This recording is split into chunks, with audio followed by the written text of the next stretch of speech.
माणसाची मती फिरली की त्याला कशाचेच भान राहत नाही. चांगली नोकरी, आर्थिक सुबत्ता, मान सन्मान मिळाले की ते यश प्रत्येकालाच पचवता येते असे नाही. काही जणांना या यशाचा, संपत्तीचा, सत्तेचा माज येतो. ते आपल्या माणसांनाही विसरतात आणि गैरकृत्य करण्याचे धाडस सहजपणे करतात. पण कायदा सर्वांसाठी समान असल्यामुळे पैसा सत्तेच्या गुरमीत गुन्हा केला तरी शिक्षेपासून सुटका होत नाही. अमरावतीमध्ये एका राज्य राखीव पोलीस दलाच्या जवानाने पोलीस महिलेशी प्रेमविवाह केला होता. त्या दाम्पत्याला 2 मुलेही झाली होती. पण त्याला अवदेसा सुचली आणि त्याने विवाहबाह्य संबंध प्रस्थापित केले. हीच घटना आपण आजच्या या भागात पाहणार आहोत. नमस्कार, आपण पाहताय क्राईम वर्ल्ड अर्थात गुन्हेगारी विश्व. तुम्ही आमच्या चॅनेलवर नवीन असाल तर कृपया आमच्या चॅनेलला सबस्क्राईब करा आणि व्हिडिओलाही नक्की लाईक करा, जेणेकरून असेच नवनवी गुन्हेगारी क्षेत्रातील व्हिडिओ आम्ही तुमच्यापर्यंत घेऊन येत राहू. अमरावती शहरातील वडाळी नाका परिसरातील गुरुकृपा कॉलनीमध्ये राहुल तायडे हा राज्य राखीव पोलीस दलाचा जवान राहतो. घराजवळच असणाऱ्या आशासोबत त्याचा 15 वर्षांपूर्वी प्रेमविवाह झाला होता. आशा अमरावती शहर पोलीस दलात कार्यरत होत्या. दोघांचा संसार सुरळीत सुरू होता. त्यांच्या संसार वेलीवर 2 गोंडस फुले उमलली होती. पती पत्नीचा चांगला पगार होता, समाजात प्रतिष्ठा होती. सधन परिस्थिती असल्याने सर्व काही व्यवस्थित होते. दरम्यान राहुलचे 5-6 वर्षापूर्वी निशा हे काल्पनिक नाव सोबत सूत जुळले. विवाहित असतानाही राहुल हा निशाच्या प्रेमात अखंड बुडाला होता. एका पोलिसाची मुलगी असलेली निशा ही विवाहित राहुलच्या प्रेमात वेडी झाली होती. दरम्यान निशाचा विवाह एका राज्य राखीव पोलीस दलाच्या जवानासोबत झाला होता. तो राहुलचा मित्रच होता. या मैत्रीचा आणि विश्वासाचा गैरफायदा घेत निशाच्या विवाहानंतरही तिचे राहुलसोबतचे प्रेमसंबंध अविरत सुरूच होते. पण प्रेमाचा हा प्रकार कधी लपून राहतच नाही म्हणतात. त्या पद्धतीनेच राहुलच्या प्रेमाचा प्रताप आशापुढे उघड झाला आणि त्यांच्या संसारात एकच वादळ आले. एकमेकांवर जीवापाड प्रेम करून सोबत जगण्या मरण्याच्या आणाभाका घेतलेल्या त्या दोघांनी परिवाराचा विरोध पत्करून प्रेमविवाह केला होता. पण आता राहुलने आशासोबत दगाबाजी केल्याने ते चांगलीच चवताळली होती. पती पत्नी और वो असा 2021 मध्ये राहुल आणि आशाचा सुरू झालेला हा वाद पोलीस स्टेशनपर्यंत गेला होता. फ्रेझरपुरा पोलीस स्टेशनला राहुल विरोधात NCची नोंद घेण्यात आली होती. त्या पती पत्नीत आता दुरावा आला होता. त्या दोघांचे पटत नव्हते. मात्र दोन्ही मुलांसाठी ते एकाच घरात राहत होते. एकत्र राहिल्याने दोघांचे वाद रोजच सुरू राहायचे. त्या वादाला ते दोघेही कंटाळले होते. आता या वादातून मुक्ती मिळवण्यासाठी आशाला संपवण्याचा विचार राहुलला योग्य वाटत होता. राहुल हा दारू आणि गांजेच्या चांगलाच अधीन असल्याने त्याची ओळख 1 महिन्यापूर्वी निखिल, श्रेयस आणि ओम यांच्याबरोबर झाली होती. त्या तिघांनाही त्याने एका बारमध्ये बसून बायको खूप त्रास देत असल्याचे सांगितले होते. त्या तिघांनी तेव्हा त्याच्याकडून सहानुभूती व्यक्त केली. तिला संपवण्यासाठी 5 लाख रुपयांची सुपारी तुम्हाला देईन असे आमिष राहुलने दाखवले होते. 5 लाख रुपयांची रक्कम ऐकून ते तिघे तयार झाले. ते तयार झाल्यानंतर राहुलने 5 लाख काम झाल्यावर देण्याचे कबूल केले. पण त्याआधी काही पैसे श्रेयसच्या खात्यावर राहुलने टाकले होते. सध्या पोलीस अंमलदार आशा तायडे ह्या फ्रेझरपुरा पोलीस स्टेशन येथे कार्यरत होत्या. छोटासा अपघात झाल्याने 10 दिवसांपासून त्या आजारी रजेवर होत्या. आशा घरीच असल्याची हीच वेळ साधून आशा यांना संपवण्याची योजना राहुलने त्या तिघांच्या मदतीने आखली. घराचे दरवाजे उघडे ठेवून राहुल मुलीला बाहेर फिरण्यासाठी घेऊन जाईल. त्यामुळे श्रेयस आणि ओम घरात जातील तेव्हा दरवाजा उघडाच असेल व घरात कोणीच नसेल. आशा आजारी असल्याने ती झोपलेली असेल तेव्हा तिचा खून करायचा. काम फत्ते झाल्यावर घरातील दागिने चोरल्याचा बनाव करून दोघेही पळून जातील. तेव्हा त्यांना पळून जाण्यासाठी निखिल 4 चाकी घेऊन बाहेर तयार असेल असे सर्व ठरले. हे सगळे 1 ऑगस्ट रोजी करण्याचे ठरले होते. त्यानुसार 1 ऑगस्ट रोजी आशाचा खून करण्यासाठी दुपारी 1:30 वाजण्याच्या दरम्यान श्रेयस आणि ओम राहुलच्या घरी निघाले होते. मात्र त्यांना एका पोलीस कर्मचाऱ्याने हटकले. असा घाबरून ते परतले आणि त्यांचा प्लॅन फसला होता. दोघे तिथून निघून हायवेवर गेले. तिथून निखिलच्या 4 चाकी गाडीतून ते रहाटगावला गेले. तिथे दारू प्राशन करून परत 5:15 वाजण्याच्या दरम्यान राहुलच्या घरी येण्यास निघाले.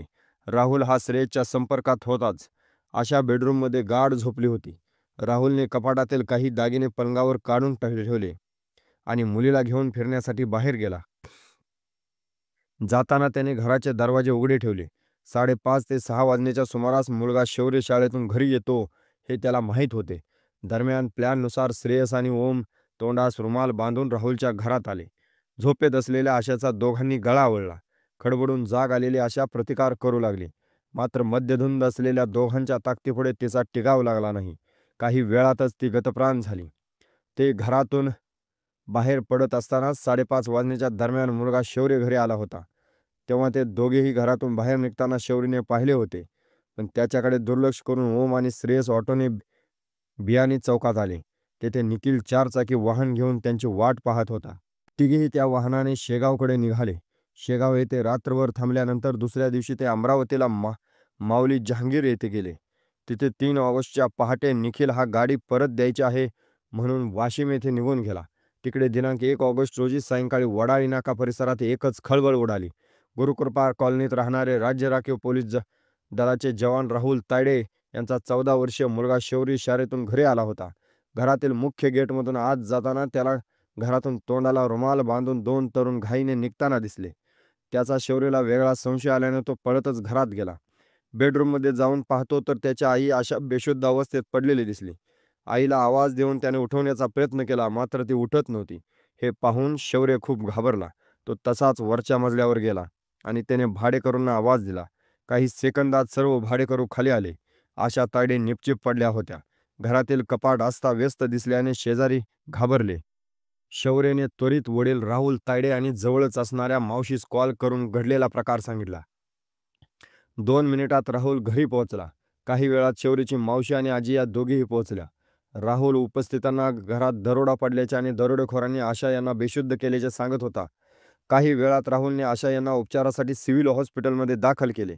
तेव्हा वैद्यकीय अधिकाऱ्यांनी तपासून आशा यांना मृत घोषित केल्याने नातेवाईकांनी एकच आक्रोश केला. पत्नी मृतावस्थेत घरात पडलेली असताना पती राहुल मात्र घरात दरोडा पडल्याचे ठासून सांगत होता. हे पाहून आशाच्या बहिणीस वेगळा संशय आला. राहुलनेच आपल्या बहिणीची हत्या केल्याचे त्या ओरडून ओरडून सांगत होत्या. या घटनेची खबर फ्रेजरपुरा पोलिसांना देण्यात आली. पोलीस अंमलदार आशा तायडे यांची हत्या झाल्याने एकच खळबळ निर्माण झाली. 1 महिन्याआधीही शहरात एका पोलीस कर्मचाऱ्याची निगरून हत्या झाली होती. त्यामुळे या घटनेची खबर वाऱ्यासारखी पसरताच एकच खळबळ निर्माण झाली. पोलीस आयुक्त त्यांचे सहकारी यांनी आपल्या सहकाऱ्यांसह हॉस्पिटलमध्ये भेट देऊन घटनास्थळ गाठले. फिंगरप्रिंट एक्सपर्ट डॉग युनिट यांनीही घटनास्थळी धाव घेतली. घरातील बेडरूममध्ये कपाट अस्ताव्यस्त होते. बाकी काही पोलिसांना आढळले नाही. पोलीस आयुक्त चावरिया यांनी अधिकाऱ्यांना मार्गदर्शक सूचना केल्या. मृतक आशाच्या बहिणीने फ्रेजरपुरा पोलीस स्टेशन गाठून मृतकचा पती राहुल तायडे यानेच आपल्या बहिणीची हत्या केली. तो नेहमी आशासोबत वाद करत होता. त्याने बऱ्याचदा तिला जीवे मारण्याची धमकी दिली होती अशा आशयाची फिर्याद दाखल दिली. त्यानुसार पोलिसांनी राहुल तायडे याचे विरोधात भारतीय न्यायसंहिता 2023 अन्वये गुन्हा दाखल केला.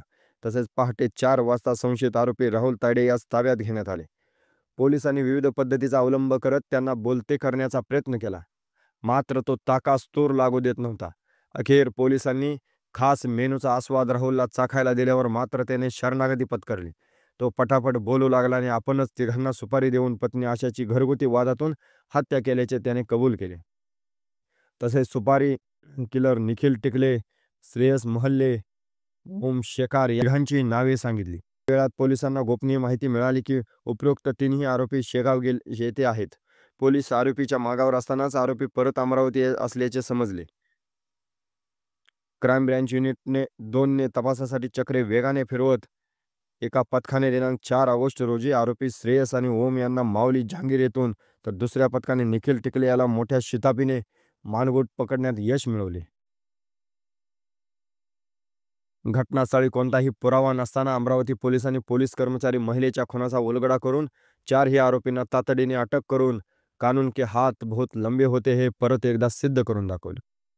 मित्रांनो, अशाच नवनवीन घटना ऐकण्यासाठी कृपया आमच्या चॅनलला नक्की सबस्क्राईब करा आणि व्हिडिओलाही नक्की लाईक करा. पुन्हा भेटू अशाच एका घटनेसह. तोपर्यंत सावध राहा आणि सतर्क राहा. धन्यवाद.